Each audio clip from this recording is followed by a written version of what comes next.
देखिए, आज मार्केट के बारे में एक ऐसी बात मैं आपको बताने वाला हूँ जिसको जानने के लिए बहुत सारे लोग बहुत ज़्यादा बेताब रहते हैं। लेकिन अफ़सोस की बात ये है कि उन बातों को जानने के लिए वो दूसरे के ऊपर निर्भर रहते हैं। तो आज प्रैक्टिकल मैं आपको दिखलाऊँगा भी और सिखाऊँगा भी कि भाई उसको चेक कैसे किया जाता है और कैसे आप उसे खुद ही चेक कर सकते हैं। किसी के ऊपर निर्भर आपको रहने की बिल्कुल ही ज़रूरत नहीं है और लाइव मैं आपको दिखलाऊँगा भी कि फ़िलहाल उसका क्या हाल है। उसके अलावा हम ये भी जानने की कोशिश करेंगे कि क्या मार्केट के अंदर इतनी ज़्यादा गिरावट हो गई है कि हमें परेशान हो जाना चाहिए और तंग आ जाना चाहिए और जो लोग निकलने की बात कर रहे हैं उनको क्या करना चाहिए, इसके ऊपर बात करेंगे। साथ ही साथ ये भी पॉइंट हमारा कवर होने वाला है कि क्या मार्केट के अंदर पैसे लगाने का सही समय आ चुका है। इन तमाम तर मुद्दों पर हम बात करेंगे। तो वीडियो ऑफ कोर्स बहुत इन्फॉर्मेटिव होगी, तो लाइक ज़रूर करिएगा क्योंकि बहुत इन्फॉर्मेटिव कंटेंट होने वाला है और यकीन माने कि यहाँ से आपको बहुत सारी चीज़ें सीखने को मिलेगी। तो अगर आप स्पेसिफिक स्टॉक के अंदर निवेश करना चाहते हैं या फिर म्यूचुअल फंड के अंदर निवेश करना चाहते हैं तो बहुत इंटरेस्टिंग वीडियो है। बस लाइक कर दीजिए, शेयर कर दीजिए। चैनल को अगर अभी तक आपने सब्सक्राइब नहीं किया है तो चैनल को भी जरूर सब्सक्राइब कर लीजिए। सबसे पहले हम अपने मेन स्क्रीन के ऊपर चलते हैं, वहां पर मैं लाइव आपको दिखलाता हूं। देखिए, बहुत सारे लोगों को ऐसा लगता है कि मार्केट बहुत ज्यादा गिर चुका है, ठीक है ना। लेकिन हकीकत क्या है वो चीज मैं आपको दिखलाना चाहता हूं। क्या बहुत ज्यादा मार्केट गिर गया है? वहां से आपको बहुत सारी बातों का क्लैरिटी मिल जाएगी, ठीक है। चलिए सबसे पहले हम मेन स्क्रीन के ऊपर चलते हैं, ठीक है। उसके बाद फिर हम आगे की बातें करेंगे। देखिए, फाइनली मैं गूगल के सर्च बार पे आ चुका हूँ। अब सबसे पहले हमें बीएसई स्मॉल कैप का अगर पी देखना है तो हमारे को यहाँ पर क्लिक कर देना है, यहाँ पर टाइप करना है, क्लिक करना है। उसके बाद सबसे पहला जो वेबसाइट आएगा वो स्क्रीनर वाला वेबसाइट आएगा। आप इसी वेबसाइट के ऊपर क्लिक करेंगे। यहाँ पर क्लिक करने के बाद ये पेज ओपन हो जाता है। उसके बाद ज़रा सा आप नीचे में आएंगे तो यहाँ पर आपको पी का ऑप्शन मिल जाता है, देख सकते हैं। तो अभी जो बीएसई स्मॉल कैप जो इंडेक्स है वो कहाँ पर ट्रेड हो रहा है? 29.8 के पी पर ट्रेड हो रहा है, ठीक है। अब ये महंगा है या सस्ता है वो हमारे को कैसे पता चलेगा, उसका आइडिया कैसे लगेगा? तो देखिए, यहाँ पर पिछले 1 ईयर के टाइम फ्रेम है, अलग अलग टाइम फ्रेम है जिसको आप सेलेक्ट करके अलग अलग टाइम फ्रेम का जो बिल्कुल हाई रहा है और लो रहा है वो आप यहाँ पर चेकआउट कर सकते हैं। तो यहाँ पर मैं 1 ईयर का टाइम फ्रेम सेलेक्ट कर लिया हूँ। उसके बाद हम देखते हैं कि भाई देखिए, इसका जो बिल्कुल निचला स्तर रहा है वो कितने पर रहा है? सबसे निचला पी कितने का रहा है? 26.4 का रहा है। और इसका जो सबसे हाई गया है पिछले 1 ईयर में वो आप यहाँ पर देख सकते हैं। देखिए, यहाँ पर इसका बिल्कुल हाई है, ठीक है ना। यहाँ पर 36.3 है और थोड़ा सा आगे पीछे होगा, ठीक है ना। तो यहाँ पर इसका बिल्कुल हाई रहा है 36 पे, ठीक है ना। और 26 पे इसका लो रहा है। तो आप इससे अंदाजा लगा सकते हैं कि इसका जो अभी पी होना चाहिए और उस हिसाब किताब से वो अभी भी महंगा है। 1-2% और भी इसका कम होना चाहिए। उसी तरीके से अगर दूसरा इंडेक्स के देखेंगे, जैसे मैं यहाँ पर निफ्टी 50 का देखता हूँ, ठीक है ना। निफ्टी पी रेशियो, ठीक है। यहाँ पर क्लिक करेंगे। उसके बाद आप आएंगे, यहाँ पर आप देखेंगे तो पी का ऑप्शन मिल जाता है, ठीक है ना। यहाँ पर निफ्टी कितने पर ट्रेड कर रहा है? किस पी पर? 21.5 पे ये ट्रेड कर रहा है, ठीक है। जो कि अभी महंगा है या सस्ता है वो यहाँ से आपको पता चलेगा। पिछले 1 ईयर का टाइम फ्रेम यहाँ पर चूज मैंने करके रखा हुआ है। पी रेशियो पर आप क्लिक करेंगे तो देख सकते हैं यहाँ पर जो इसका हाई रहा है वो यहाँ पर रहा है। कितने का हाई रहा है वो भी जरा आप देख लीजिए, कितने पर ये लास्टली ट्रेड किया है? 24.4 पे, ठीक है ना। तो काफी हाई है। और इसका जो लो रहा है वो यहाँ पर रहा है, वो आप यहाँ पर देख सकते हैं। इसको थोड़ा सेट करने में मेहनत लगती है भाई, और बहुत मेहनत से देखना पड़ता है। इसीलिए बोलता हूँ ना कि ये सारी चीजें जो है ना बहुत टाइम लेता है, आपको टाइम देने की जरूरत होती है, ठीक है। यहाँ पर है ये इसका लो, बिल्कुल यहाँ पर, ठीक है। तो 19.6 रहा है इसका, बिल्कुल लो। पिछले 1 ईयर के लेवल में हम देख रहे हैं, टाइम फ्रेम पे हम देख रहे हैं।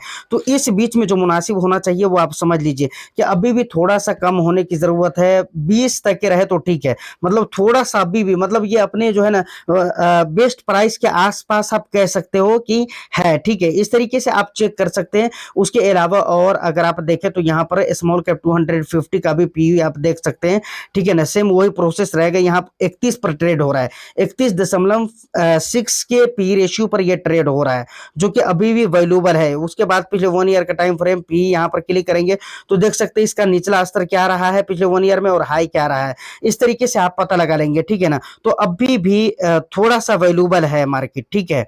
यहाँ तो फाइनली जो भी इंपोर्टेंट डेटा थे वो मैंने आपके सामने शो कर दिया है। अब आप बताइए कैसा लगा आपको देखकर। अगर आपको पता था पहले से तो ठीक है, और नहीं पता था तो कमेंट में जरूर बताइएगा कि हाँ मालूम था या नहीं था।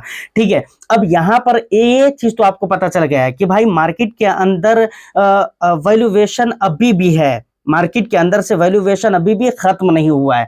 ठीक है, मार्केट अभी मतलब कहने का यह है कि बहुत ज्यादा नहीं गिरा है, इतना ज्यादा नहीं गिरा है कि हमारे को तंग हो जाना चाहिए, हमें मतलब बर्दाश्त से बाहर हो गया, अब मार्केट से निकलने की बात करना चाहिए, मार्केट से निकलने के बारे में हमें सोचने की भी जरूरत है। तो मार्केट के अंदर अभी भी वैल्यूएशन और बहुत ज्यादा गिरावट अभी भी नहीं हुई है। देखिए, अब एक चीज शायद आपके मन में आ सकता है या कुछ लोगों के मन में आ सकता है कि भाई एफआईआईज इतने ज्यादा सेलिंग कर रहे हैं, ठीक है ना, बराबर लोग बात करते हैं कि भाई एफआईआईज इतना ज्यादा माल बेच दिए, इतना ज्यादा माल बेच दिए, और बात सही भी है। कई मरतबा मैंने वीडियो बनाकर आपको दिखलाया कि भाई एफआईआईज माल सेल कर रहे हैं, उसके बावजूद भी जब वो लोग बिकवाली कर रहे हैं लगातार, फिर भी, और दूसरी तरफ मार्केट के अंदर सिचुएशन की वजह से जो टैरिफ वगैरह के जो मामला थे उसकी वजह से लगातार गिरावट हो रही है। तो टैरिफ की वजह से मार्केट अलग गिर रहा है, मार्केट के अंदर से एफआईआईज अलग भाग रहे हैं, उसके बावजूद ही मार्केट के अंदर वैल्यूएशन आ कहां से रहा है? बात सही है। तो देखिए, इसका जवाब यह है सर कि अभी हाल फिलहाल में मैंने आपको डेटा भी दिखलाया हुआ था कि भाई एफआईआईज हमारी मार्केट से अंदर भाग जरूर रहे हैं, हमारी मार्केट से भाग रहे हैं, लेकिन डीआईआई जो है ना बहुत भयंकर लेवल की खरीदारी कर रहे हैं। अभी कुछ दिन पहले, थोड़ा देख लेता हूँ भाई माइक चालू है कि नहीं, क्योंकि अभी वीडियो शूट किया उसमें आवाज ही नहीं थी।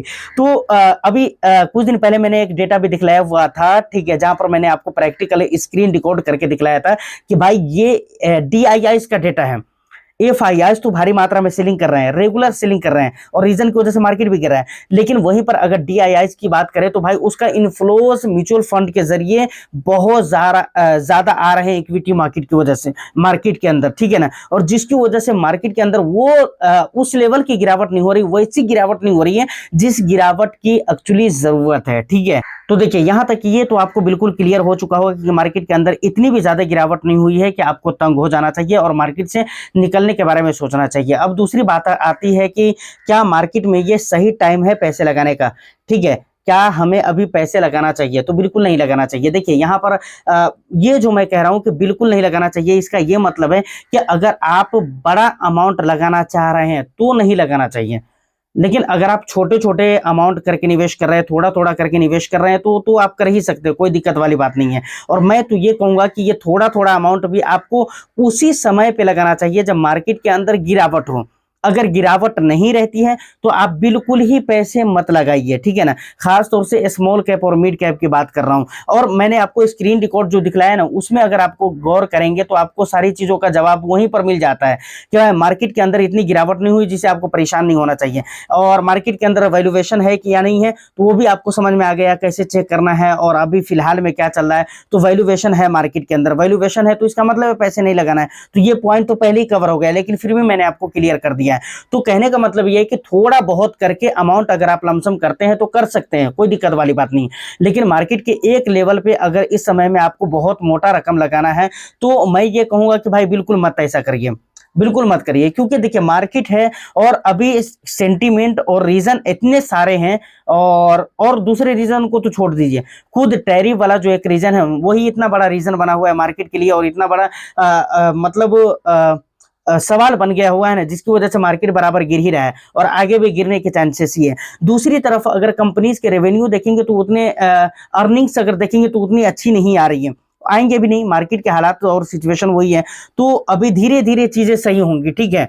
तो कहने का मतलब यही है कि आप थोड़ा बहुत ही लगाइए, और मार्केट से निकलने की अगर जहां तक बात है तो बिल्कुल निकलने की भी जरूरत नहीं है, बहुत ज्यादा भी नहीं गिरा है कि आपको परेशान हो जाना चाहिए, और मार्केट में निवेश भी बहुत ज्यादा नहीं करना है। देखिए अब यहाँ पर कुछ लोगों के मन में ऐसा भी सवाल आ सकता है कि भाई मानकर चलिए मेरे पास 1 लाख रुपये है निवेश करने के लिए, तो मुझे कितना निवेश करना चाहिए? तो मैं ये कहूंगा कि वहां पर 5,000 10,000 रुपया ही आप निवेश करिए। अगर 2-3 लाख रुपये है तो 15,000 20,000 रुपया करके आप निवेश करिए। इस तरह से थोड़ा थोड़ा करके आप निवेश करिए, क्योंकि आप इस चीज को देखिए ना कि भाई मार्केट में ऐसा नहीं है कि ये मौका जो अभी 1-2 दिन 4 दिन 6 दिन या 1 हफ्ते 2 हफ्ते में मिलेंगे, वो ऐसा नहीं है कि वो लास्ट मौका होगा। नहीं, मार्केट के अंदर अभी इतने सारे रीजन हैं जिसकी वजह से आपको बहुत सारे मौके मिलने वाले हैं, और मैं तो ये कहता हूँ कि भाई बहुत अच्छे-अच्छे मौके मिलने वाले हैं। तो इसलिए आपको सोच समझदारी से काम करना है कि भाई पैसे बचा कर भी रखना है, गिरावट का फ़ायदा भी उठाना है। तो कैसे उठाना है? इसी तरीके से हमारे को गिरावट का फ़ायदा उठाना है। तो फाइनली यहाँ तक अगर वीडियो में आप पहुँच चुके हैं तो तीनों के तीनों पॉइंट आपको क्लियर हो चुके होंगे कि भाई मार्केट के अंदर वैल्यूएशन है या नहीं है? क्या मार्केट इतना ज़्यादा गिर चुका है कि हमें परेशान हो जाना चाहिए, निकल जाना चाहिए? और क्या पैसे लगाने का अभी सही टाइम है या नहीं है? यहाँ तक अगर वीडियो में हैं आप, तो मुझे लगता है कि तीनों पॉइंट क्लियर हो चुका होगा।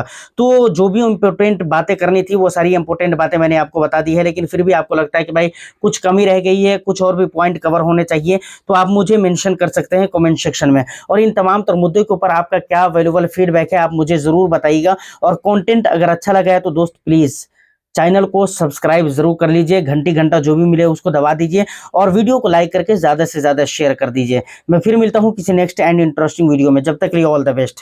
Thank you for watching.